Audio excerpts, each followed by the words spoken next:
كلا أي لا تفعلوا مثل ذلك وعرفه بأن الهداية لا تحتاج لجهود ولا محاولات كثيرة وأن هذا التأديب الذي أوحى إليه به كان لإجلال الفقراء وعدم الالتفات إلى أهل الدنيا وهذا القرآن مجرد تذكرة لتنبيه الغافلين فمن رغب فيها اتعظ بها وحفظها وعمل بموجبها وهي muwadda'atun fi suhufin syarifatil qadri.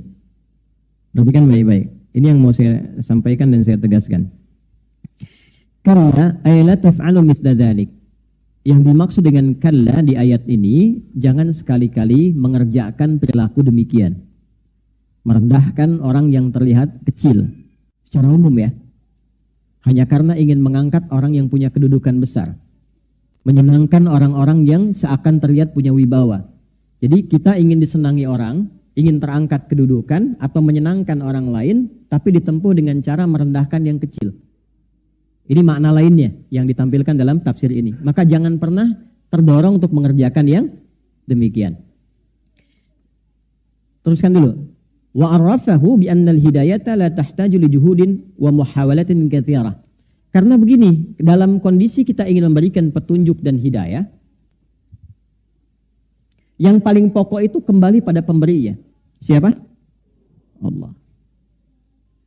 Saya ulangi, yang memberikan hidayah siapa? Yang punya hidayah siapa? Baik ya, hidayah itu jenisnya banyak Pak. Mohon maaf. Yang pertama, ada hidayah pada orang Islam. Jangan disimpulkan hidayah itu dibatasi pada non-muslim dengan kondisi masuk Islam saja, tidak. Ada hidayah yang diberikan pada orang Islam yang sudah beriman. Bentuknya apa? Ya, bentuknya kecintaan untuk meningkatkan amal soleh. Jadi ketika Allah memberikan hidayah pada orang beriman, nanti naik statusnya menjadi takwa. Jadi orang takwa. Urutannya begini. Islam, orangnya disebut Muslim. Setelah dia menyatakan berislam, dia punya iman kan? Orangnya disebut mukmin. Dan nah iman ini semakin ditingkatkan, semakin kuat, semakin kuat, semakin kuat, semakin meningkat, nanti naik status dari mukmin menjadi muttaqin.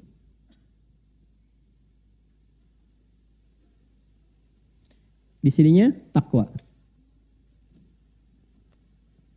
Yang mengupgrade iman supaya naik statusnya, iman ini bertransformasi menjadi sifat takwa, orangnya berubah menjadi muttaqin, itu yang men-trigger ini, yang menguatkan supaya iman itu terus naik, pindah level, itu disebut dengan amal soleh namanya. Amal soleh. Karena itu sering kita dapati kalimat iman di Al-Quran bersanding dengan amal saleh. Wal 'asr innal insana lafi innal ladzina wa. Nah, seseorang yang diberikan oleh Allah hidayah, padahal dia sudah berislam, sudah beriman, maka bentuk yang tampak dari hidayah itu diberikan kecintaan, kesenangan pada orang beriman itu untuk meningkatkan amal solehnya. Sehingga terus meningkat imannya dengan amal soleh itu. Dan berubahlah dengan itu menjadi pribadi muttaqin. Ini yang dimaksud pembuka surah Al-Baqarah dari ayat 2 sampai 5 itu. Dzalikal kitabu la hudal lil. Nah, bagaimana praktek hudalil muttaqin itu? Imannya dinaikin dari amanu menjadi yu'minun. Alladzina yu'minuna bil ghaibi. Lalu disupport amal soleh. Wa yuqimunas wa mimma razaqnahum. Walladzina yu'minuna bima unzila wa ma unzila min wa bil akhirati hum. Nah, itu naik statusnya. Naik. Itu bentuk hidayah yang pertama. Yes? Nanti levelnya naik lagi dari takwa kepada ihsan. Orangnya disebut muhsinin. Ini yang tertinggi. Ini level yang tertinggi. Level ini sudah menjadikan semua kegiatannya sebagai ibadah. Bicaranya ibadah, menatapnya ibadah, mendengarnya ibadah, makannya ibadah. Dan dahsyatnya, dalam ibadahnya dia selalu merasa diawasi oleh Allah.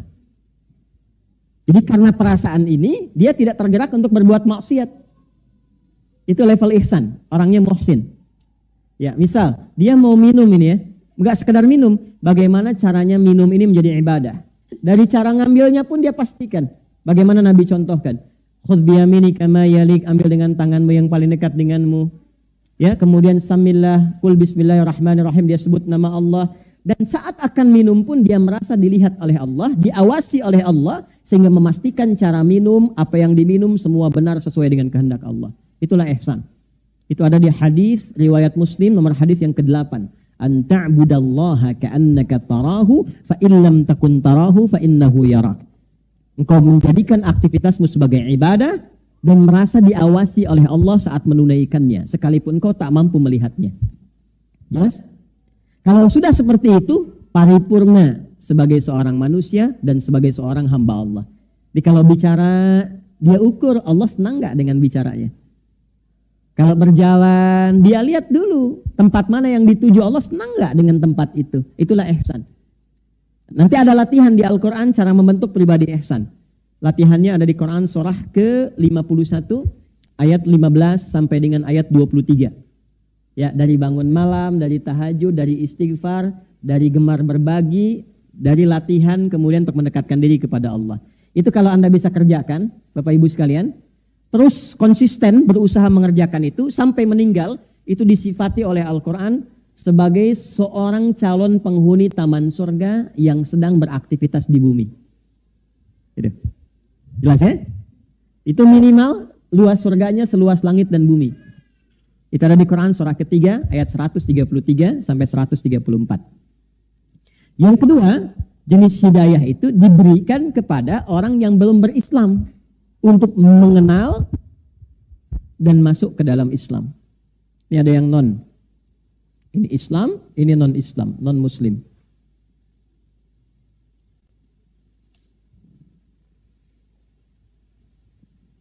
Tiba-tiba ada ketertarikan, bertanya, ada sentuhan kepada jiwa, turun hidayah. Baik ya? Dari situ mempelajari Islam, membandingkan, mengkomparasi dengan keyakinan ia sebelumnya, dan memutuskan masuk Islam. Nah, bagian kedua ini yang sering kita kenal. Bagian pertama kita lupa. Sesungguhnya saat seseorang itu, sudah berislam pun, belum tentu ada orang Islam bisa mampu mengerjakan amal soleh. Buktinya ada nggak orang yang mengaku Islam tapi nggak sholat? Ada, ya. Nah itu bisa dikatakan dia belum mendekat pada hidayah Allah. Jelas? Ada nggak orang Islam yang kaya tapi nggak mau zakat? Nah itu belum tentu. Ada nggak orang yang kaya tapi belum bisa haji? Jalan-jalan ke tempat wisata bisa, haji belum tentu bisa. Nah ini belum tentu dapat hidayah. Caranya kita doakan, itulah sebabnya muncul pengajian.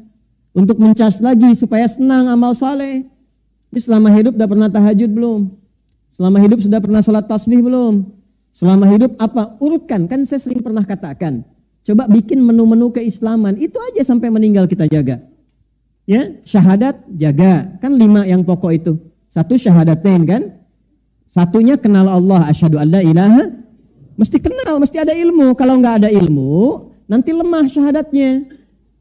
Dikasih jabatan bisa pindah, kasih sembako pindah. Ya, sekarang dengan kata-kata rayuan bisa pindah, itu bahaya kan?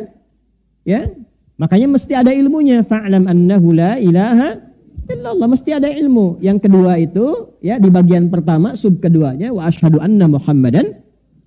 Kenal nabinya, harus kenal Nabi Muhammad. Jangan cuma di lisan syahadat, kenali. Karena semua yang terkait dengan beliau itu teladan hidup. Kenali beliau itu siapa, lahirnya di mana, keluarganya bagaimana, perjalanan hidupnya seperti apa. Dari mulai kecil sampai dengan wafatnya, bagaimana perilakunya, ikuti. Nah itulah makna syahadat. Kita sholat, ikuti bagaimana cara Nabi sholat. Ya? Bukan hanya sholatnya, tapi cara berbakti pada orang tua bagaimana. Cara mengenal teman bagaimana. Cara berkeluarga seperti apa. Itulah asyhadu anna Muhammadan Rasul. Kalau bisa mengerjakan itu, turun cinta Allah. Turun cinta Allah. Itu gak sembarangan Bapak Ibu. Bagian kedua dari syahadat itu penentu cinta Allah subhanahu wa ta'ala. Itu ada di Quran surah ketiga, Ali Imran, di ayat ke-31. Qul in kuntum tuhibbunallaha fattabi'uni yuhibbukumullah wa yaghfir lakum dzunubakum. Firaukan Muhammad sallallahu alaihi wasallam, katakan pada seluruh hambaku yang serius mencintaiku, kata Allah, buktikan cintamu, buktikan kesungguhan cintamu padaku dengan mengikuti ini Muhammad sallallahu alaihi wasallam. Jadi kalau kita mampu ikuti Nabi, belajar aja pelan-pelan secara proporsional. Hari ini saya mau belajar cara bangun tidurnya Nabi. Cari kalau Nabi bangun tidur bagaimana, diikuti dengan dasar kita ingin ikut Nabi. Maka saat kita melakukan itu turun cinta Allah. Saya ingin belajar bagaimana cara memandangnya Nabi. Nabi kalau melihat tuh bagaimana? Diikuti, keluarkan ayat, keluarkan hadisnya, dipraktekkan, sepekan belajar itu. Turun cinta Allah, dilekatkan pada pandangan kita. Jadi kalau seluruh hamba ini sudah terjaga dengan cinta Allah, maka seluruh perbuatannya akan dijaga dengan rahmat Allah subhanahu wa ta'ala. Bicaranya turun rahmat Allah. Jalannya turun rahmat Allah. Kalau rahmat sudah turun, selesai. Dijaga dia dari perbuatan yang menyimpang. Wa yaghfir lakum dzunubakum. Diampuni dosanya. Ciri orang diampuni dosa, diberikan oleh Allah penjagaan pada dirinya. Adalah malaikat yang turun di sampingnya. Apa kaitan dengan ayat? Itu yang akan kita baca nanti. Ya. Tapi tidak masuk status maksum. Maksum itu hanya untuk Nabi, untuk Rasul. Cuma dijaga. Ya. Penjagaannya berupa kemuliaan. Dalam bahasa Arab disebut dengan karamah namanya. Ya, kalau Nabi dapat mukjizat, kalau manusia biasa mendapatkan apa? Karamah. Dan karamah tidak diperjualbelikan. Tidak buka papan nama ya. Gitu. Biasanya ketahuannya setelah meninggal. Ya, baru ketahuan. Kalau mukjizat didemonstrasikan untuk menunjukkan legalitas kenabiannya. Kalau karamah tidak didemonstrasikan. Ya, tujuannya bukan untuk mendapat pengikut, tidak. Nanti setelah dia meninggal, ada pengakuan dari orang sekitarannya, oh dia pernah begini. Nah itu yang disebut dengan kebaikan yang diridhai oleh Allah subhanahu wa ta'ala. Nanti menu keduanya sholat. Ya, keluarkan semua jenis sholat, bikin diagramnya. Sholat satu yang pokok apa aja, yang sunnah apa. Nah selama hidup dicek yang belum ditunaikan apa. 3 zakat. Ya kan? Termasuk rukun Islam kan? Nah, udah pernah zakat belum? Kalau belum, bikin cita-cita. Selama hidup saya pengen zakat. Dulu orang mau kaya dengan dagang itu bukan karena ingin kayanya. Supaya bisa beramal soleh dengan harta. Di tujuan kaya itu supaya bisa zakat, supaya bisa infak, supaya bisa sedekah. Bukan untuk pamer. Kalau pamer yang di jahiliyah, Pak. Jahiliyah itu bekerjanya supaya kaya buat pamer. Makanya dulu ada tempat kumpul-kumpul untuk pamer harta. Nggak tanggung, dihitung. Ya, dihitung. Makanya nanti salah satu sebab turunnya surah Al-Humazah itu karena kebiasaan ini. Ada namanya aswak, pusat hiburan. Suk Uqad, Suk Dumatul Jandal. Dan yang paling elit, paling prestisius, Anda kan lihat kalau ke Mekah, ke Masjidil Haram, di sampingnya ada bukit besar yang ada istana itu. Nah itu tempat paling elitnya, namanya Jabal Qubais. Jabal Qubais. Ini dulu tempat paling elit. Orang berkumpul setiap pekan hanya untuk pamer kemewahan. Jadi sepekan itu yang berniaga, ya kan? Yang cari macam-macam, semua kumpul di tempat ini untuk pamer, untuk diukur siapa yang hartanya paling banyak. Karyanya paling bagus. Yang karyanya paling bagus ditulis dengan tinta emas, nanti dikelilingkan ke Ka'bah. Disebut dengan mu'allaqat, yang ditempelkan di Ka'bah. Kelak di era Islam akan diganti dengan kain kiswah yang berisikan ayat Quran dan Asmaul Husna. Jelas? Nanti yang paling kaya diangkat status jadi terhormat. Nih, jadi crazy rich kalau sekarang, yang punya kedudukan. Ya, jadi kalau misalnya maaf hanya untuk update status, flexing, oh jahiliyah udah hatam. Dan terkenal pada masa itu. Tokohnya ada, bisa dilacak. Anda pun kenal sampai sekarang tuh. Ya, tahu Abu Jahal, Abu Lahab, tahu kan? Gitu. Jadi itu diantara tokoh-tokoh yang dulu, yang flexing ada, ya kan? Yang pamer-pamer ada, yang suka ngitung-ngitung ada, ya. Habis ngitung ngerosting orang juga ada, gitu. Sudah ada dulu, ya. Ada ayat roasting itu ada suratnya. Wailul likulli humazatil Celaka orang yang suka roasting orang lain tuh. Jangan dipotong kalimatnya. Ya, alladzi jama'a mala wa habis itu ngitung-ngitung honor, dilihat-lihat, kumpulin, hitung-hitung. Ya, ini kecenderungan kalau orang sudah banyak harta cenderung merendahkan orang yang kecil. Ya, yahsabu anna malahu akhlada, dia menduga harta itu membuat dia naik status elit dan mengekalkan eksistensinya dan sebagainya. Nah, ini kondisi ketika Islam datang hidayah turun, dibimbing jadi lebih baik. Jadi orang bekerja itu bukan naikkan status jadi semata kaya, bukan. Tapi bagaimana dia bisa beribadah dengan hartanya. Maka zakat jadi tujuan. Maka selama hidup kita mesti punya cita-cita. Cita-cita saya yang ketiga, satu, saya bisa zakat selama hidup. Jadi kebanggaan di hadapan Allah saat diagram keislaman kita dievaluasi. Kan ada checklistnya tuh. Anda masuk kantor kan di checklist. Masuk Islam di checklist juga nanti. Checklist pertama syahadat, kuat enggak? Checklist kedua sholat tuh di hari kiamat dihisab. Yang ketiga checklistnya zakat, ada enggak?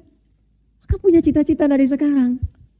Enggak akan dilihat berapa jumlahnya. Yang penting selama hidup saya pernah zakat, saya pernah infak, saya pernah sedekah. Masuklah checklist catatan buku kita. Kitab, iqra kitabak, baca nih kitabmu. Kafa binafsikal yauma 'alaika hasiba. Inilah hisab yang pernah kamu kerjakan selama di dunia.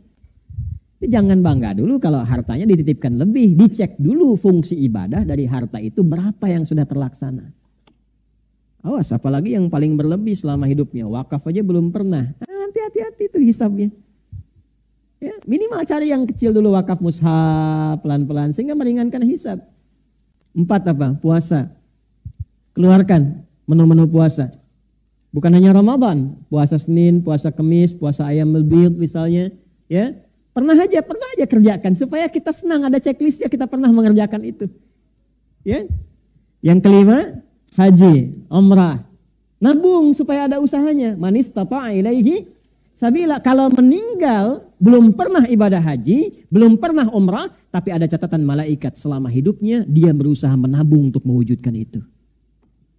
Itu aja, simple kok. Kalau profesinya silahkan, jadi dokter silahkan, jadi arsitek silahkan, ya kan? Silahkan. Nah, fungsinya kita mengaji seperti ini untuk mengingatkan kembali, jangan-jangan selama hidup ada yang belum terlaksana. Maka pengajian salah satu cara kita menjemput hidayah. Sehingga ketika hidayah itu didapatkan, kembali dari sini kita ingat lagi kita belum sholat yang sunnah, belum mengerjakan ini, masukkan itu ke dalam menu kehidupan kita sebelum meninggal. Itu yang dimaksud dengan hidayah bagian pertama. Bagi yang mengajar seperti saya, ya posisikan semua sama yang datang. Jangan karena yang ini punya status, ngadapnya ke sini aja, yang ini nggak pernah dilihat misalnya. Bisa beragam, bisa yang datang itu sambil jualan. Ya, itu di luar kan banyak yang dagang. Ya, yang dagang pun diniatkan untuk ikut belajar. Sehingga waktunya ngaji dulu. Nanti saya sampaikan pada Anda itu yang di luar tolong dibeli ya. Ya, dibantu, dibeli. Ya, terus saling mengisi satu dengan yang lainnya. Saling mendoakan. Anda yang membeli doakan supaya berkah dagangan. Yang dibelinya mendoakan Anda supaya nyaman dengan itu bisa ibadah jadi tenaga yang baik. Itu kan indah. Enggak, saya enggak bicara yang lain-lain, saya bicara yang di sini. Anda jangan kemana-mana. Dan ini enggak direncanakan, memang pelajaran kita begini. Kita kan apa adanya aja. Kreativitas Anda aja kadang yang kemana-mana itu. Ya. Ini intinya. Jadi kembali kepada tadi, ini yang dimaksudkan. Maaf, ketika seseorang salah mengikuti petunjuk, ya, maka di sini kita katakan lagi bi annal hidayata la tahtaju li juhudin wa muhawalatin katsiratin. Tidak perlu kreativitas melampaui batas. Ya, cukup ikuti apa yang Allah sampaikan. Nanti biarkan Allah mengerjakan bagian tugasnya, tanamkan pada si fulan, tanamkan pada si fulan, tanamkan pada si fulan. Pada intinya kita mengevaluasi dari sekian banyak ikut kita pengajian, berapa hidayah Allah yang sudah kita kumpulkan. Paham gak maksudnya? Mengerti ya? Jadi ada yang dari sisi pengajarnya, ada yang dari sisi pembelajarnya. Ayat ini ketika diturunkan mengoreksi kepada pengajarnya, jangan sampai ada pengajar-pengajar ketika ingin mengajarkan nilai Islam supaya orang dapat hidayah, mengemas itu dengan cara-cara yang berlebihan. Gak perlu berlebihan pun kalau Allah berkehendak dapat, ikuti aja petunjuk Allah, simpelnya demikian. Maka petunjuk Allah itu secara konseptual datangnya lewat Nabi. Kalau bicara begini, kalau mengerjakan dengan perilakumu seperti ini, kalau kamu ingin berkata demikian seperti ini, kalau ingin menyampaikan kisah seperti ini. Kalau engkau melampaui batas-batas itu boleh jadi alih-alih dia mendapatkan hidayah yang lahir kemudian rasa yang kurang nyaman dengan nilai keislamannya. Paham sampai sini? Maka nanti ada pelurusan kembali di situ. Jelas ya?